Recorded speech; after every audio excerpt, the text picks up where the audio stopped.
Hey everyone, and welcome to a very sunny evening in Orlando. Hope you're all doing well. As you can see, I've got my classic Mickey ears on. And there's only one reason I'd wear my classic Mickey ears, and that's because there's a very important announcement, which is I'm going to Disney World.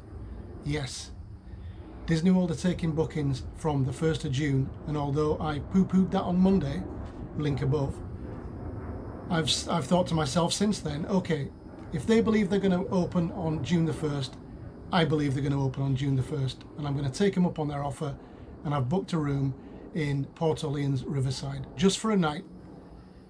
And you might ask, well, why have you done that? You told us only on Monday Disney World wasn't going to be open till July the 1st, and yes, I did. But if it's going to be open, I don't want to miss it, to be honest with you. I've got to give it a go. So there are two reasons I've booked a room. The first is, if they don't open on June the 1st, I'm going to follow through the process. I'm going to follow through the booking process of how Disney reallocates rooms, treats its guests, and just basically go along that process to the finish. If it doesn't open, well, when are they going to tell us it's not going to open? When are they going to tell us when it's going to open, and so we can move our bookings or get a refund or whatever it might be? I also want to know is, are they going to open all the resorts? Because when I did my booking yesterday, all the resorts were open. They were just open, wide open. So as I said Monday, are they going to maybe consolidate people? So I've booked a moderate resort. Are they going to move my room to another moderate resort and consolidate people in them? Maybe more than one resort, because if they can fill more than one resort, great, they'll fill more than one resort. But if they're only going to be at like 20% capacity for all of the resorts, why would they do that? So again, that's one of the things I want to see, what's going to happen with the booking. So if all goes to plan then, and we do get there on June the 1st, what's going to happen? How is Disney going to treat its guests after the COVID-19 thing is hopefully on the wane? It's got to be on the wane for it to open. So what's going to happen? Even before we get in at the gate, where that barrier comes down, is somebody going to take our temperature? Are they going to deem us fit for entry or not? Are they going to turn people away? Because there is a nice little turning circle that people can get back out of. So if we get the all clear, and Bob Iger only yesterday mooted that there was going to be screening, so it'll be interesting to see how this actually plays out. So once we're actually there, what's going to happen? How's the check-in desk going to work? Is there going to be a screen now in the same way that there's screens up at the grocery stores, so you can't breathe on or sneeze on or cough on anybody? Disney told its cast members only 2 days ago that they were now to wear masks. So are the cast members in the resorts going to wear masks? If we are going to wear masks, as seems likely to me, is this now going to be a new line of Disney merchandise? I think 100%. They're going to come up with some really snazzy designs, and they're going to be all over the place in these resorts. Definitely. I said at the outset that it was a nice evening, a nice sunny evening in Orlando. It's also quite warm. So why am I wearing this long sleeve top? Well, there's a lot of mosquitoes around today. I don't know why, but they seem to have come from nowhere. So I'm trying to protect myself a little bit by wearing this nice Star Wars top. So back to the resorts, back to the guest experience in the resorts. Are we gonna see the X marks the spot kind of things that we've seen spring up in grocery stores? I think so. In the check-in line, definitely. Will Disney actually fill every room in its resorts? So if there are 4 resorts open, let's say, are they gonna fill them all? Or are they going to make them half capacity? I can't see them running at full capacity because there's just going to be too many people milling around, and then maintaining a 6-foot gap is going to be next to impossible. Are they going to allow transfers between resorts? So if there is more than one resort open, are they going to allow transfers between resorts for the people that are actually staying on site? Again, I think they're going to stop this, because you might find an influx of people going from one resort to another causing a problem in that resort. So if they're going to try and limit the number of people, then they've got to limit the number of people milling around.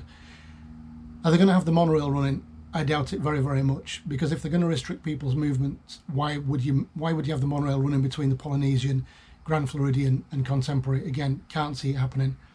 Are the pools going to be open? I think they've got to be. It's going to be 90 degrees odd at the beginning of June. So they're going to have to let people cool off. But are they going to restrict the number of people in the pool? Got to. Maybe, I don't know, half capacity, third capacity. So you might have to get a time to go into the pool. I don't know. I really hope not. I don't know how many resort guests go into the pools out of the numbers of people who stay in the resort. I don't know what percentage of people go in. So I'll be really interested to see how that all works. What about the Disney dining experiences? You can book them now from June the 1st as well. So what are they going to be like? Are they going to be all open? So if the resorts are closed, if some resorts are closed, are they then going to move people's bookings to other resorts or give them the chance to just redeem their cash or go at a later date? And then when you're in the dining experience, how is that all going to work? I've just been bitten there. Is it going to be maintaining 6 feet separation? Has to be from each other. So is it going to be half capacity for each of the restaurants? I'm guessing so. And then once you're in the restaurants, how are the characters going to interact with you?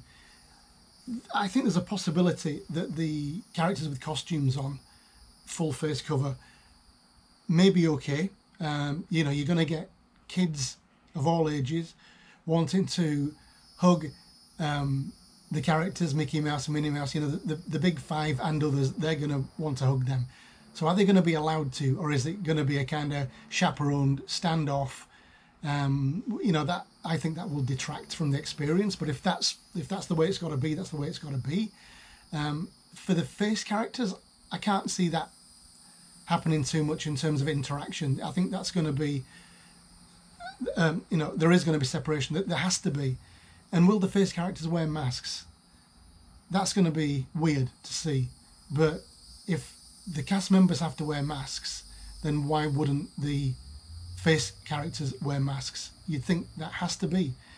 So again, Disney, I think, are going to come up with some really special face masks for, you know, bespoke to those characters, and they're going to wear them. I just think they're going to wear them. So there are so many facets to staying in a Disney resort that are going to change quite a lot as a result of COVID-19, at least for the foreseeable future.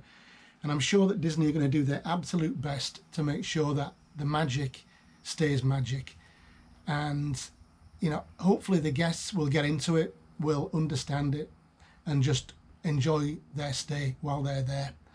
But there's only one way to find out, isn't there? And that's by being a part of it on day one, to see exactly how this works. So that's what we're going to do. I'm going to obviously be shooting some video while I'm there, and I'm going to bring you that video straight after we leave. We're only there for a night because I just want to experience what's going on. So it's a very mini staycation, but I want to experience it for myself, and I want to explain to everybody out there how this is now working, so that when you get there, you're not disappointed, or you understand what's going to happen when you get there. There's no shocks. And hopefully, as time progresses, these things are relaxed. So, you know, even in late June or early July, or whenever it might be, that they can start ramping up. Hopefully, again, by July the 1st, I was fully expecting things to be open. I'm expecting the Magic Kingdom to be open still. Yeah, if that changes, if that situation changes, if my thoughts change, I'm going to let you know. But I think that's how it is at the moment.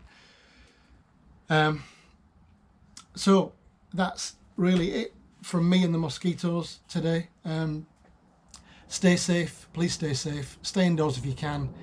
If you can't, if you're a healthcare professional, God love you. If you're in a first responder situation, God love you. Please stay safe out there. Do what you can to take precautions. I know you will. I know you will. I'll hopefully see you tomorrow with another video that's a little bit out of the ordinary, I hope. I'm hoping I can do this. So until then, I'll see you later. Stay safe, everybody. Bye-bye for now.